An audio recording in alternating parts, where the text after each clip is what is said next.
अस्सलाम वालेकुम। उम्मीद करता हूँ कि आप सब खैरियत होंगे। अगर आप इस चैनल को पर नए हैं तो इसको सब्सक्राइब करें ताकि आपको जो सेहत से मिलकर आने वाली वीडियोस है उनका नोटिफिकेशन मिल सके। पहले मैंने शुगर की एक जो दवाई है जो कि हफ्ते में एक बार खानी पड़ती है और हफ्ता बार उसे शुगर कंट्रोल में रहती है, उसके बारे में वीडियो बनाई थी। तो इसके बारे में काफ़ी लोगों के कुछ कंसर्न थे, तो उसी बात को मद्देनज़र रखते हुए आज मैं ये वीडियो बना रहा हूँ। तो जो हमारी स्कूल ऑफ थॉट्स हैं डायबिटीज़ की मैनेजमेंट में, वो दो हैं। एक इंटरनेशनल डायबिटीज़ फेडरेशन और दूसरी अमेरिकन डायबिटीज़ एसोसिएशन। इन दोनों की गाइडलाइंस के मुताबिक शुगर के मरीज़ के लिए सबसे आइडियल ट्रीटमेंट वो है जो कि उसके पास इजीली अवेलेबल है और दूसरा उसके लिए अफोर्डेबल है। अगर कोई बंदा अच्छी ट्रीटमेंट अफोर्ड कर सकता है तो उसको वो ज़रूर देनी चाहिए। तो ये जो मेडिसिन है इसकी हिस्ट्री ये है कि 2015 में जापान में इस मेडिसिन को अप्रूवल मिली थी और जो टाइप 2 के शुगर के मरीज़ हैं वहाँ पे उनकी शुगर है वो कंट्रोल में हुई है। और वहाँ पे ये जो मेडिसिन है वो एज अ सिंगल भी दी जाती है। इसके बाद कॉम्बिनेशन है जो शुगर की दूसरी दवाइयाँ हैं उनके साथ भी इसके रिजल्ट देखने में मिले हैं। तो गुज़श्ता साल में पाकिस्तान में भी इस मेडिसिन को अप्रूवल मिली है और पाकिस्तान में डिफरेंट जो फार्मास्यूटिकल कंपनीज हैं वो इसकी मैन्युफैक्चरिंग कर रही हैं और अब पाकिस्तान में ये बहुत इजीली अवेलेबल है और काफ़ी हद तक अब इसकी अफोर्डेबिलिटी का भी इशू नहीं रहा। तो मुख्तलिफ जो फार्मास्यूटिकल कंपनी हैं उनके मुख्तलिफ प्राइसेस हैं। तो आज मैं आपको ये बताऊंगा कि ये मेडिसिन कैसे काम करती है।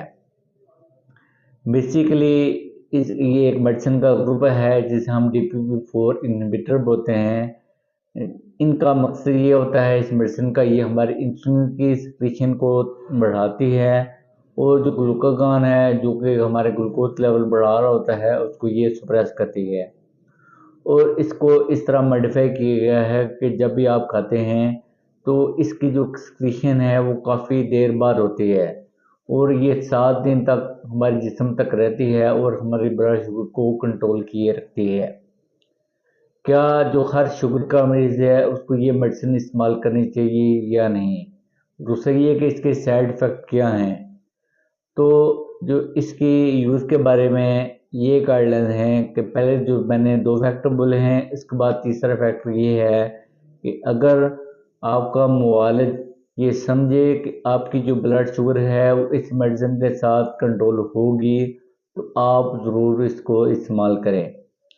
दूसरा ये है कि जब भी ये देखने में आया है कि जब ये मेडिसिन आप स्टार्ट करते हैं, तो ये आहिस्ता-आहिस्ता आपकी ब्लड शुगर कंट्रोल करती है। इनिशियली 50 मिलीग्राम की डोज़ है जो हफ्ते में एक बार देते हैं और इसके रिजल्ट्स हैं वो आपको 3 से 4 हफ्ते बाद आना स्टार्ट होते हैं। तो आपने जब ये मेडिसिन स्टार्ट करनी है तो ये नहीं सोचना कि आपको बहुत जल्दी इसके रिजल्ट मिलेंगे।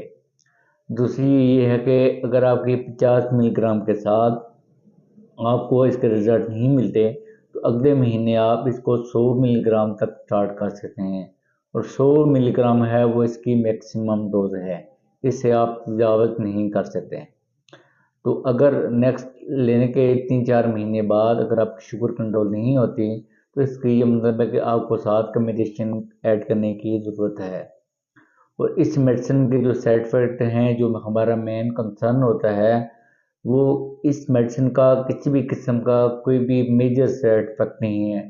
ना ये हमारी ब्लड शुगर को लो करती है, ना ये हमारी किडनी को और हमारे हार्ट को, दिल को मुतासर करती है।